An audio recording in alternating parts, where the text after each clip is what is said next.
Church, we are in part 2 of our series, Unlikely. It's a study on the early life and the ministry of Peter, and we're going to get to a little bit more of that in just a moment, but I want to share what I think is very likely the least controversial thing that I'm going to say just like all morning. It's just an observation that I've been able to make.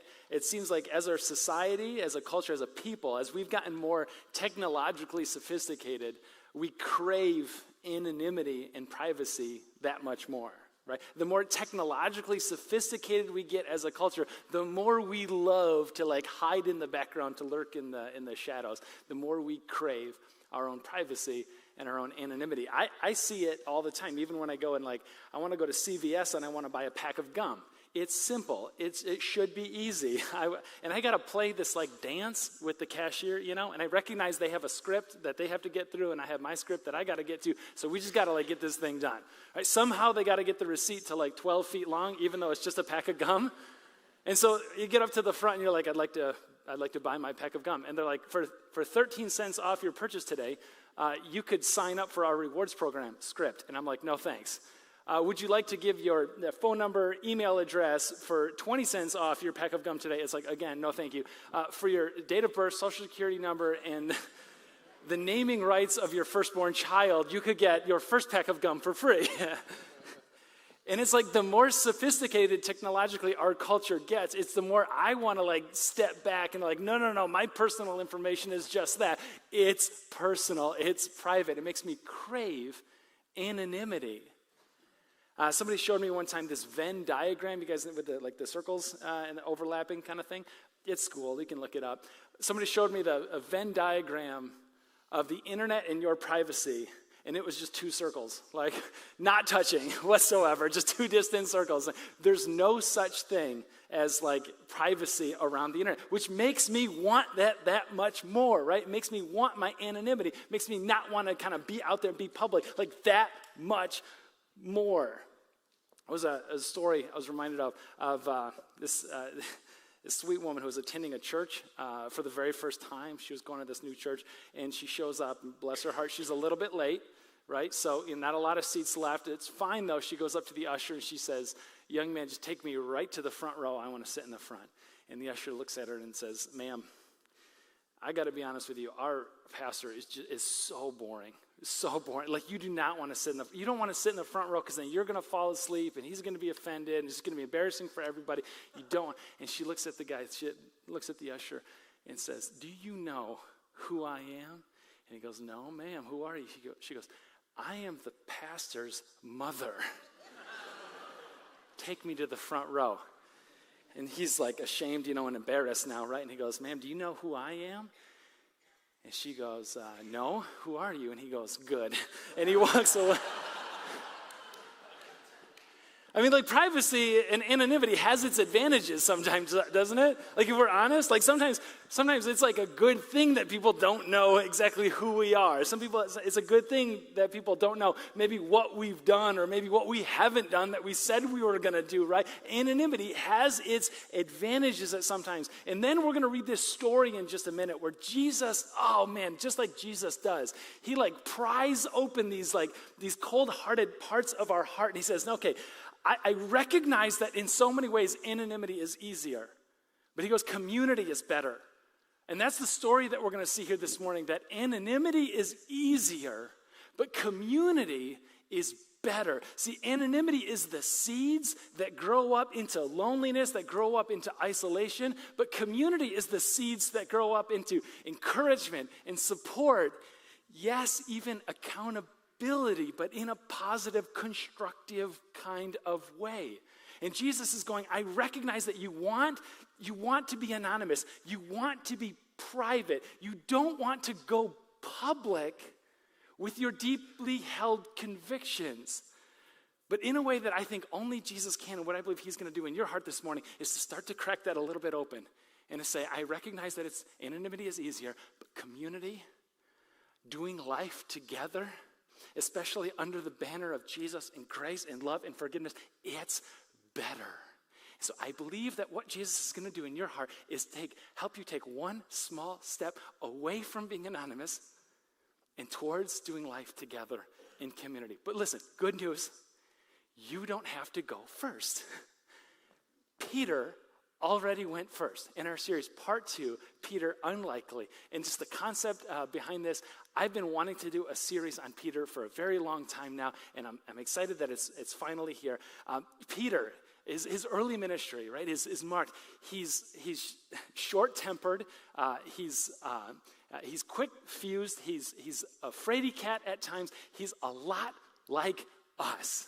You could look at him and say, dude, you are very, very unlikely to be like the first public follower of Jesus. Yes, we are all very unlikely followers of Jesus until he calls our name. And we heard that last week in part 1. We heard Jesus look at Peter and say, listen, get out of the boat, leave your fishing nets behind, and come and follow me. But remember who Peter is. We heard last week, he's not like this grizzled 50-something sea captain with a peg leg and an eye patch. He's like a teenager, like late teens, and Jesus calls his name and says, follow me, and he does. And today I believe he's calling your name too. Follow me. Be a little bit more public. Be a little bit more community, doing life together, driven with your faith. And Peter goes first. Here's the story. You can follow along in Matthew 16 if you'd like, and we pick it up in verse 13. We read this opening line, when Jesus came to the region of Caesarea Philippi. And sometimes we gloss over that fact because it's like, yes, it's names and it's dates and it's places, and they probably matter to them and they don't matter to us anymore. Pause. This is a huge detail. Matthew, a follower of Jesus, is writing this out, and Matthew goes out of his way to say, I just think it's important to know where this conversation took place. Caesarea Philippi is going to be presented as a key character in this story, so we might be wise to learn a couple things about it. It's got a quirky name, Caesarea Philippi. It's one of those names you get to and you're like, I don't know how to pronounce that. My advice to you is do it confidently and do it quickly. Just get right through it. It's fine. Quirky name. Region is set up. Herod's in charge, kind of like a localized governor. He's got a son named Philip. Philip inherited this region as under like his command, his kind of home base. He wanted to rededicate this whole thing to like the head honcho in all of Rome, Caesar, hence the name Caesarea Philippi. See, it kind of makes sense to them. One of the interesting things about Caesarea Philippi, it's a city, Roman built, it's carved into a rock face of a mountain, like the strip mall, like the main drag of the town, carved into the rock face. And this was a place where they wanted to recognize and they wanted to celebrate like every different god that's recognized in the Roman Empire. And so they had them all, right, in these little rock faces carved into the mountain. One of them in particular that they were known for is their worship of a Greco-Roman god named Pan. The picture that you can get of the Greco-Roman god Pan, he's half man, kind of half goat. Man on top, goat waist down. He's got hooves and he's got horns. Does that picture sound familiar? Right? That's not like the Bible Jesus story. That's like the Greco-Roman thing that kind of like found its way into our way of thinking, into our culture. But that's the God that they worshipped. And Caesarea Philippi was recognized too as this, where Pan was worshipped in the city was at the opening of a cave system that went down into the earth. That's like Pan's lair. That's where he was worshipped, where he hung out. Some of you have maybe been to Mammoth Caves in Kentucky, and it's like, listen, don't deviate from the tour, because that thing sprawls, and you could get lost very, very easily. Yes, it was a system of caves that you could get lost into, but that was like his place. And what they noticed about this unique area is that there was a spring underneath the ground that would bubble up water. And so the picture, instead of the water on the surface like draining down into the cave system like they're used to, at certain times of the year, the water would bubble up and flow out of the cave, which is very unusual, out of Pan's cave. And so what they interpreted that is, this must be the entrance point into the underworld. So they had this picture of the gods and goddesses, the Roman deities, passing through this world and the next, this world and the underworld. And they believed, well, if the water can come out and there's this like system of caves, I don't know how, it's too complicated for us to explore, but Pan must know. There was this system of caves that you could go into and come out of, the underworld. And they would recognize Pan, and they'd give him this festival. And I will allow your imagination to fill in the details of how they recognized and how they celebrated Pan, the god of fertility and the harvest. One commentator on this passage wrote that Caesarea Philippi is a city of people eagerly knocking on the gate to the underworld. In other words, Hades. In other words, hell. It's helpful to know the backdrop of the conversation that Jesus is about to have. And so he asked his disciples there, "Who do people say the Son of Man is?" And they replied, some say John the Baptist, who had already been executed by this point. Others say Elijah. Still others, Jeremiah, one of the prophets, Old Testament, a very long time ago, somehow come back. And Jesus said, "But what about you? Who do you say that I am?" See, the implication is it doesn't matter who people say Jesus is. It doesn't matter who your parents say Jesus is.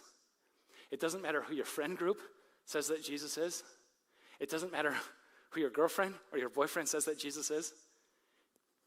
It doesn't matter who your husband or your wife says that Jesus is. What matters, Jesus says, who do you say I am? It's a big question with lots of answers. And so some people could respond to something like that and say, Jesus, you are an excellent teacher. You are a good teacher. You are a wise philosopher. You are a spiritual leader. We know that. The historical record confirms that. He also claimed to be God.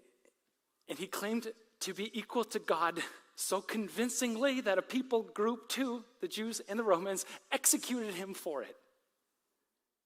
He claimed to have the authority and the power to forgive people's sins. How can you be a good teacher, a moral leader, a spiritual director? How could you be all those things and still claim something as absurd as divinity? Unless he was something more. And so he looks at the people. He looks at his disciples. They've been following him for a few years at this point, and maybe late teens, early 20s at this point, and he looks at them and says, this is the question, who do you say I am? And this is what we call a defining moment. A defining moment is a moment that changes everything. A defining moment is one that shapes your identity, clarifies your values, and defines your destiny. It changes everything. A defining moment could be positive or negative. A defining moment could be triumph or tragedy. A defining moment is a line drawn in the sand of a decision that you're going to make, a decision to get the help you need. Or a defining moment could be a devastating time of loss. The time when everything in life, the things and the ones that you held most closely dear are stripped away from you. And you don't realize that Jesus is all you need until Jesus is all you have. It's a defining moment that changes everything. And right now, Jesus, with the backdrop of Caesarea Philippi, is creating one of those moments, and he's saying, who do you say that I am?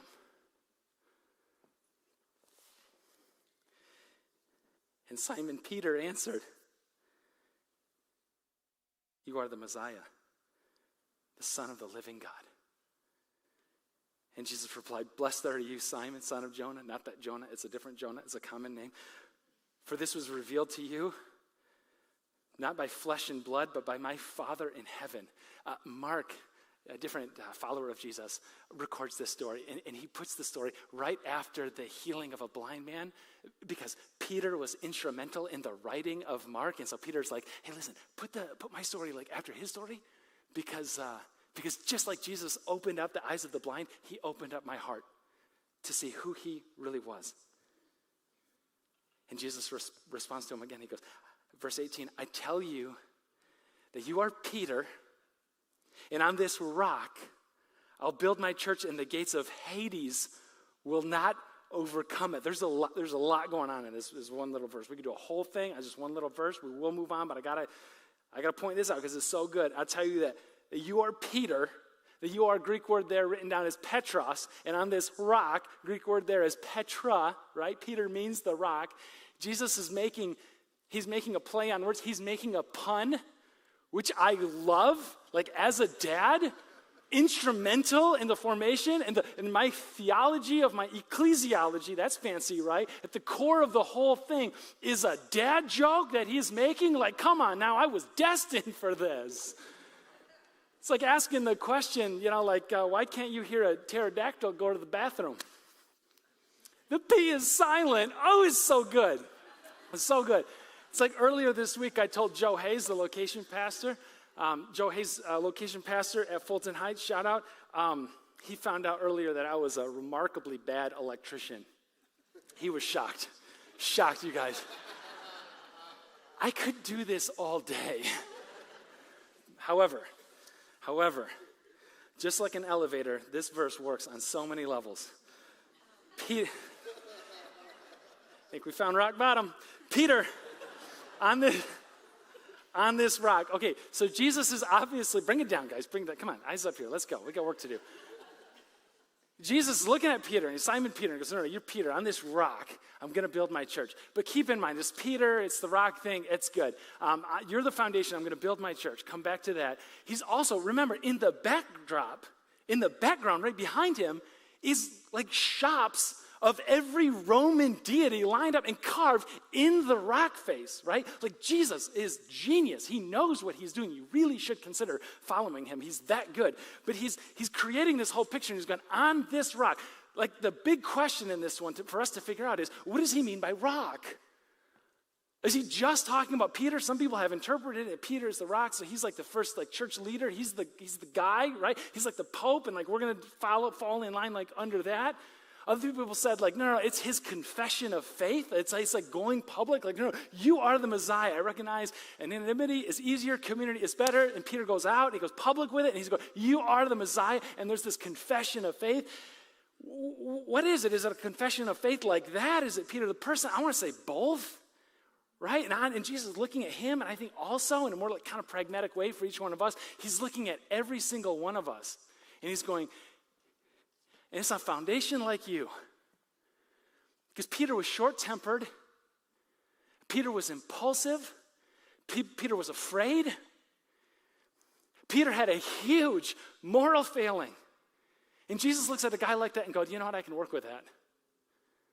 I can build something extraordinary on a foundation like that. In the backdrop of Caesarea Philippi, and he goes, and by the way, these gates, literally the gates of hell right behind him, these gates will not overcome what I am building. But I want to recognize something. Peter and all of us, we might be the foundation, we might be the rock, but make no mistake that Jesus is the builder. He's doing the heavy lifting on this thing. And he can build something great even on a foundation like me. Verse 19, he looks at Peter and he goes, and I will give you the keys of the kingdom of heaven. For a guy who loses his car keys once a week, every week, having the keys of heaven is way too much control for me. I cannot, it's no good. The strange line, whatever you bind on earth will be bound in heaven, and whatever you loose on earth will be loosed in heaven. What's that mean? It's kind of confusing. I'll tell you what it doesn't mean. It doesn't mean that these 12 guys, the disciple, get to decide who's in and who's out. It doesn't mean that these 12 guys, on their sole discretion, gets to decide who calls themselves a Jesus follower, a Christian, and who doesn't. It doesn't mean that these 12 guys get to decide who goes to heaven and not. What it does mean is Jesus saying, guys, I've done ministry shoulder to shoulder with you for 3 years. Constantly during this time, you have heard me teach, and more importantly, you have seen me live and love everyone. So he looks at these guys and he says, you will be my representatives. These are the metaphorical keys to the kingdom of heaven. Whatever you bind, whatever you loose, what he's essentially saying is, you guys understand this story. Tell it. You are my authorized representatives. You are my authorized biographers, my publishers. You see, one of the things that I love maybe most about this faith. There's a lot about this faith that I love. But one of the things that I so deeply appreciate is that at the center of our faith, we don't have like a book that Jesus left us, right? It didn't come down from heaven like shiny and gold, like direct, just like that, right? With red letters, leather bound, and maps in the back. He didn't give it to us like that. He didn't leave us a book. He left us with a people, 12 people. He left us with a group of people and a story to tell of what they saw. And it's so powerful that Jesus says, listen, you get my story. That this faith isn't founded necessarily on a book, but on an event that happens. And what you saw from that event that happened becomes the Bible. So sometimes I hear things from people, right? And it's just a little bit confusing. I kind of got to clarify that when I see it. It's like, man, I love Jesus, but like the rest of the Bible, like there's some stuff in there and I'm not like totally sure of it. And so I want to like push into that space. And I want to say, you know how we got the story of Jesus?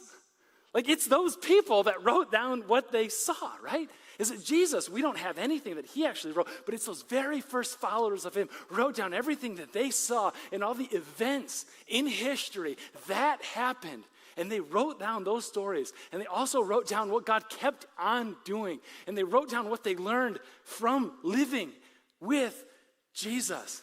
And as his authorized biographers, they shared their story. And the story that they shared is what we know of today as the Bible. Grounded in history, grounded in an event, the resurrection, which we'll get to, verse 20. And then he ordered his disciples not to tell anyone that he was the Messiah. Why? It just wasn't his time yet. He knew that there was already a king in the area. He knew that that king was very small, very petty, and very insecure. And so he didn't want to push that button yet. And from that time on, Jesus began to explain to his disciples the event at the center of our faith, that he must go to Jerusalem. He must suffer many things at the hands of the elders and the chief priests and the teachers of the law. And he called his shot when he said that he must be killed and on the third day be raised to life. The resurrection, the center point of our faith. Verse 22, Peter took Jesus aside and began to rebuke him. Never, Lord, he said, this shall never happen to you. And I am all about constructive criticism. But it's a bold move for Peter to take Jesus aside and to give him some sermon notes, some critiques. Bold may not be the right word there. Verse 23, Jesus turned and said to Peter, get behind me, Satan. You're a stumbling block, another rock reference, to me. You do not have in mind the concerns of God, but merely human concerns. We play a little game in our house called highlights and lowlights. Just good thing that happened today, bad thing that happened today. I just imagine Peter going home and talking to his wife, and it's like highlights and lowlights. Highlights, Jesus made me the anchor of his church today. Lowlight, he also said that I reminded him of Satan. It's a mixed bag. So I think I'm good.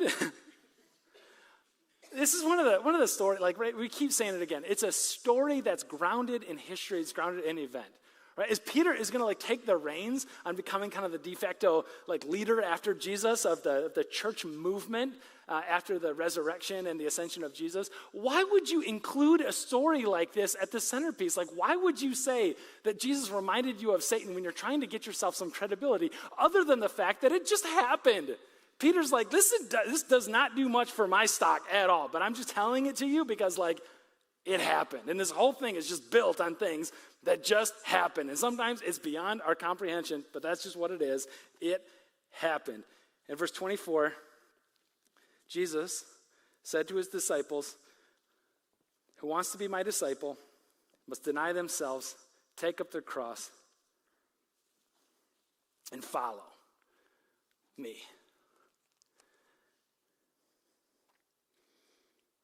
And that's the tough part, isn't it? That's the tough part. Because a lot of times what we want is something from Jesus, not to give anything up for Jesus. Right? And that's the difference between a consumer and a follower.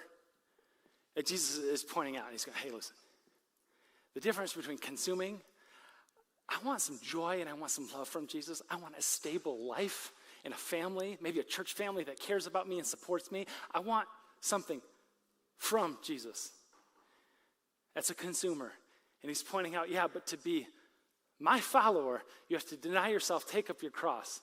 You have to be willing and ready to give up anything for me. You see, there's a cost involved in there. And those of you who have followed Jesus long enough, you can probably look back in your life and say, I can name that moment that I realized that cost wasn't just this ethereal metaphor, that following Jesus actually cost me something. Some of you can look back in the rear view of your life and name just exactly what that defining moment was when everything changed. Maybe it was a decision point, or maybe it was some kind of new discovery, a triumph or a tragedy, something. But you can look back and go, that was the time when I moved from a consumer to a follower. And man, my life changed as a result. Everything changed as a result. It clarified my values. It shaped my identity. It determined my destiny. I had no idea what was hanging in the balance at that moment, at that defining moment. You look back and you're like, oh man, it was a word from God, and I can't even explain like the deep confidence that I just knew who it was from. I need to uproot my life. It's time to leave. It's time to move. And it's like going, what? Things are good. Things are stable. No. But it's not what Jesus wants from me, and there's a cost associated with it there. Maybe for some of you, this is a relationship. It's somebody that you know, somebody in your life. Maybe you're dating them, and it's like they're pulling me away from Jesus. And it's time now for me to let them go so that I can continue to grow up and grow into him. There's a cost associated with it. Maybe it's looking back on, man, they hurt me. They hurt me so bad, and it stings. And I hold on to revenge and to retribution. And following Jesus going, man, you're going to have the cost associated with this, is you have to offer them forgiveness. Why should I forgive what he has done? Because following Jesus has a cost. And in that defining moment, you find out who and whose you are. It costs something. But as Jesus is cracking open your heart and wondering what this defining moment could be for you, what it costs you, remember this middle line, right? Remember when Jesus said that on shaky ground like you and me, he's going to build his church, and the gates of hell, which is right there behind him, is not going to overcome it? Like this encouraging word from Jesus? Like sometimes what we have is like this kind of woe is me sort of like culture of like, man, the world is just getting darker and darker. It's going to hell in a handbasket. I just can't believe it anymore. And sometimes we have this like fear-based mentality that everything is getting so bad all the time. It's like these followers of Jesus, they didn't have the Bible yet because they didn't write the Bible yet. The Bible was still actually being written historically for them. So they couldn't just like flip to the back and find out that Jesus won.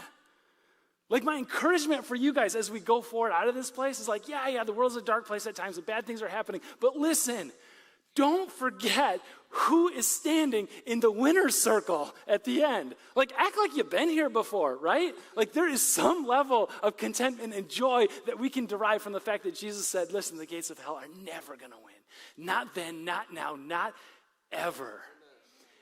It reminds me of the story of Abraham Lincoln during the Civil War.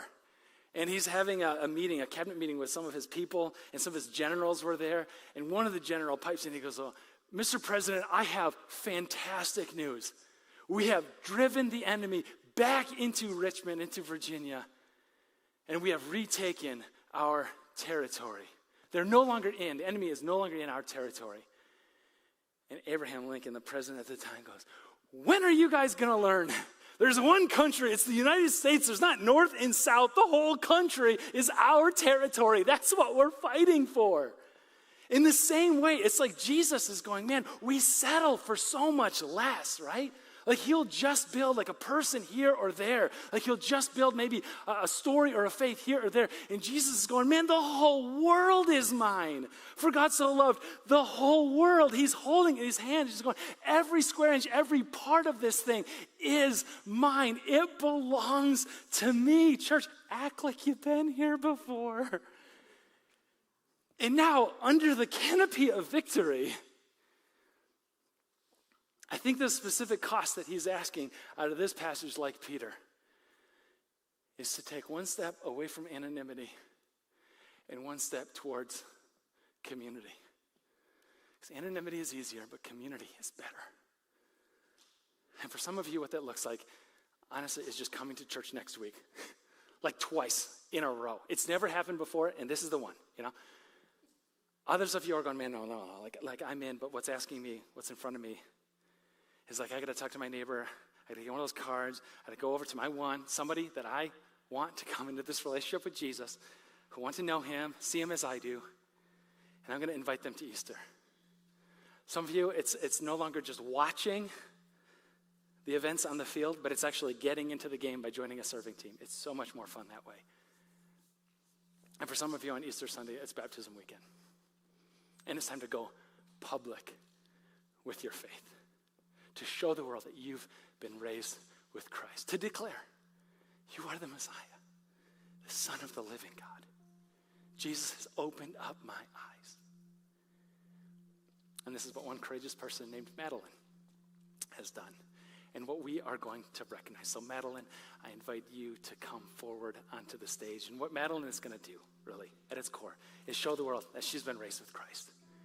This is a silly thing. It's getting in the water. It's getting soaking wet in front of a bunch of people. And there's like an, that's embarrassing kind of thing. But we are all cheering her on, right? We are on her side.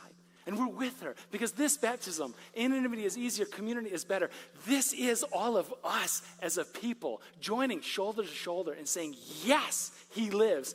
Yes, he reigns. Yes, he's been resurrected. And yes, he is victorious. We have this saying that just as water washes away dirt from the body, so too does this water point to the blood of Jesus Christ and the sacrifice that he made so long ago. So Madeline has this beautiful story, and she's going away soon, and I asked her if she wouldn't mind sharing it with us before she goes. So Madeline, would you please share your story?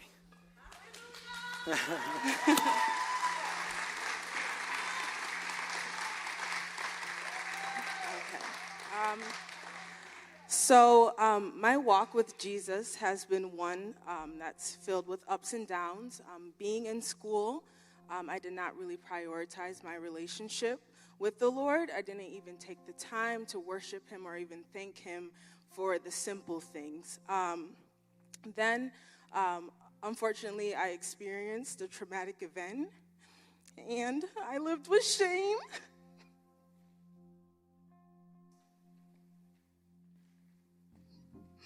And low self-worth. For years, I constantly doubted myself and could not see myself the way God did. I began to spend time specifically praying and fasting to be freed, and God did just that for me.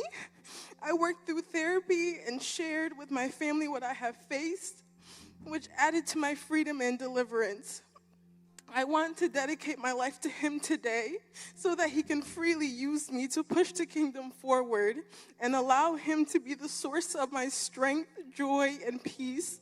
It amazes me how faithful he is. No matter what we do, he will remain by our sides, ready to forgive us and to comfort us.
such a beautiful story, such a beautiful soul. This is Madeline's declaration. This is her saying, I belong to Jesus. This is her saying, I am loved to death and back again to new life. I am loved. I am chosen before the creation of the world. He had me written on the palm of his hands. And in Jesus, I am more than enough. Let's worship together. Amen.